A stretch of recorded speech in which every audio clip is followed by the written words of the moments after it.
baik-baik dari awal. Anda kenal nggak? Ini benar namanya Bapak Nugraha. Nah, terus nomornya nomor ini. Tidak kenal kampret lo. Malu keluarga lu, utang 600 saya nggak buat bayar. Iya, lu tunggu di rumah lu. Utang 600 saya tentara. Lu coli lu. Tentara kok.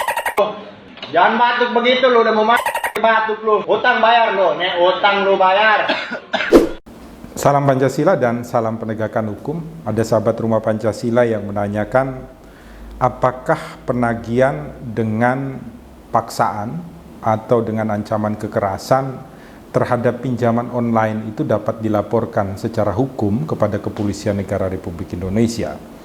Rumah Pancasila ingin menyampaikan bahwa setiap pengancaman yang dilakukan terhadap orang yang melakukan pinjaman secara online itu dapat dipidana dengan dasar hukum pasal 368 KUHP dengan ancaman pidana selama 9 tahun penjara.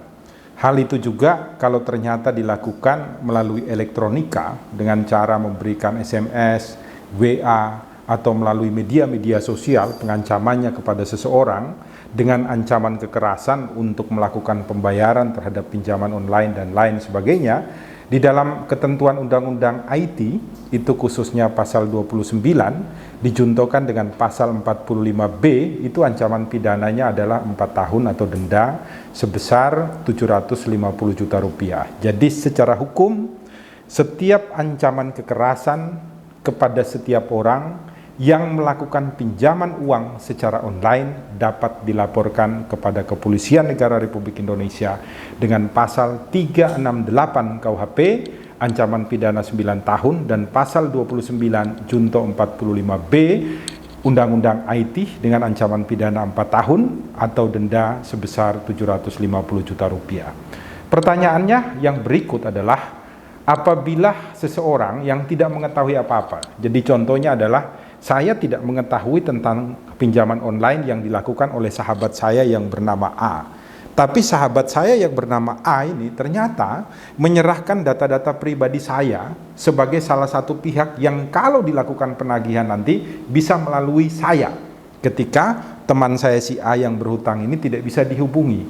Hal ini juga dapat dilaporkan secara pidana ketika saya kemudian ditagih oleh lembaga yang memberikan pinjaman secara online. Ketentuannya ada di mana? Ketentuannya ada di dalam pasal 32 ayat 2 Undang-Undang IT dijuntokan dengan ketentuan pasal 48 ayat 2 Undang-Undang IT. Ancamannya cukup tinggi, yaitu 9 tahun atau denda sebesar 3 miliar rupiah.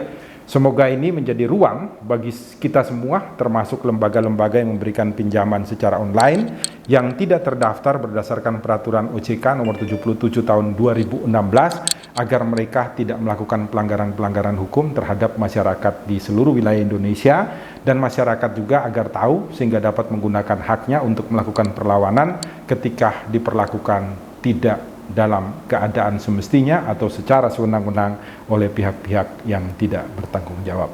Salam Pancasila dan salam penegakan hukum untuk kita semua.